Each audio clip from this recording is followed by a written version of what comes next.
And reactions are trailing. The unveiling of Gas Master Plan 2026 by the Nigerian National Petroleum Company Limited on Friday, tagged NGMP 2026, in a renewed push to reposition Nigeria's gas sector as the backbone of industrialization, energy security, and sustainable economic growth.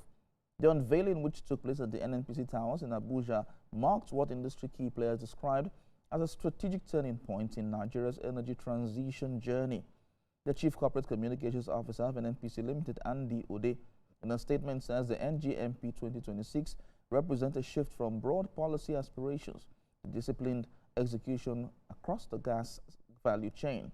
He explained that the plan underscores the federal government's resolve to convert the country's vast natural gas resources into tangible economic value through infrastructure expansion, market development, and global competitiveness.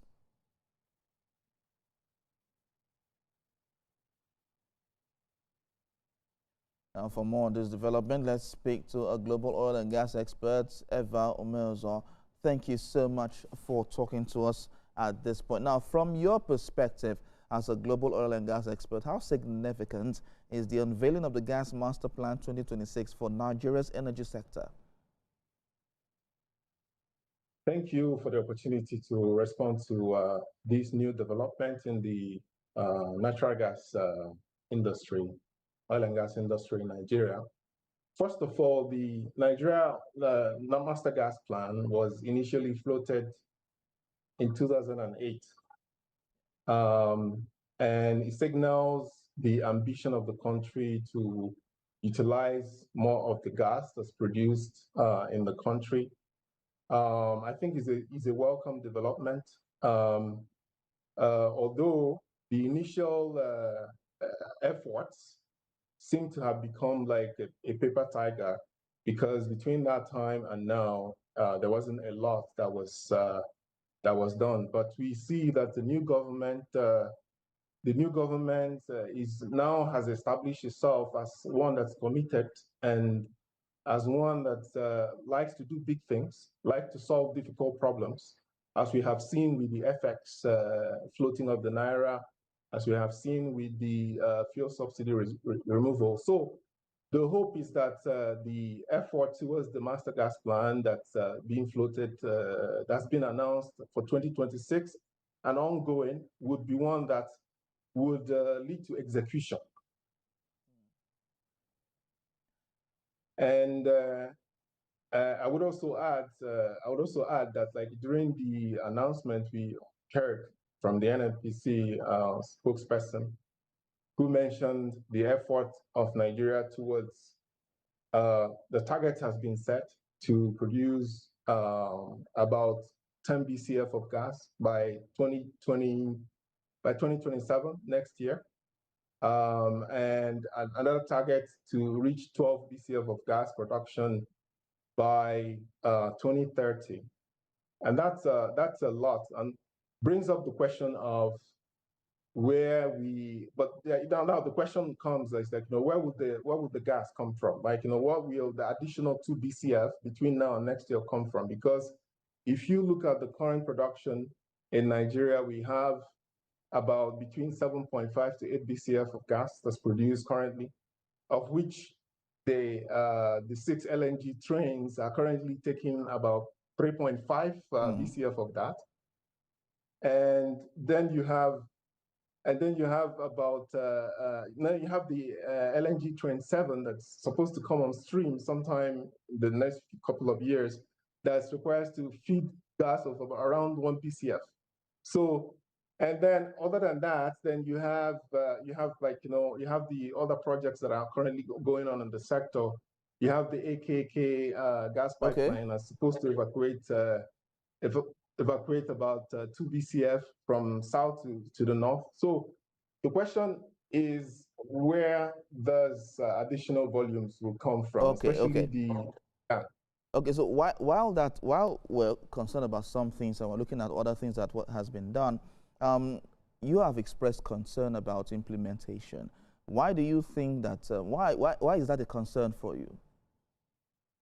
So the concern of implementation borders around the investment that's required to actually and the infrastructure, both the investment in making sure that upstream investment, in making sure that the supply is available, the feed gas is available. And then you also have infrastructure that's needed to be able to move that gas from point of production or supply to demand.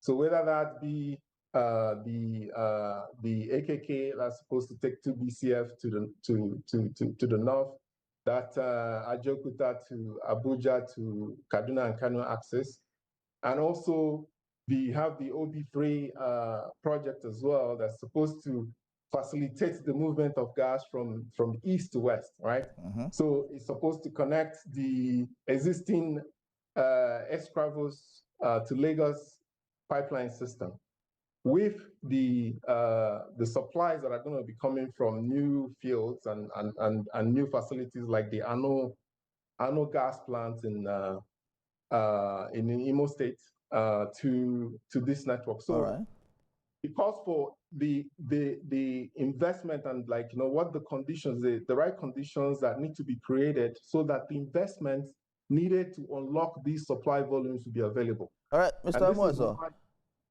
because of time, I'd like to ask you one last question so that we can quickly wrap up this. Now, what key indicators now should Nigerians watch to know whether the gas master plan is truly delivering results?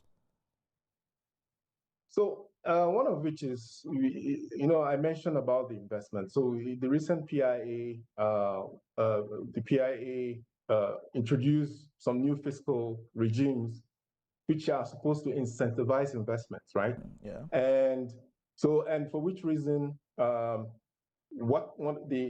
key drivers that we want to look out for is what are the factors, what has the new fiscal regimes, how has it facilitated the investment attractiveness, right? So for this reason, we have, in my personal capacity, we developed a tool which can enable the government to be able to assess what the conditions are to improve that investment attractiveness. So that investment attractiveness, because currently the provision that we have in the law is one of a tax credit. So which doesn't, tax credit to especially non-associated gas production. So currently, majority of the focus has been on the oil side, and then we have a lot of associated gas, which comes essentially, which is gas that's produced as a result of oil production. So, but in order to reach the targets that we need investments that come and incentivize additional non-associated gas production. And this can be evaluated using tools like the what we had created, the Proctem tool that looks at all the fiscal regimes, and you can essentially automatically assess what parameters are needed, what fiscal parameters are needed to optimize these investment opportunities within the country. And in order to also see how the cash flows to government can be optimized and what parameters incentivize investment attraction. So this and other metrics as well that are relevant to both the government and investors. All right, global oil and gas expert Eva Amoezo, thank you so much for talking to us. Thank you.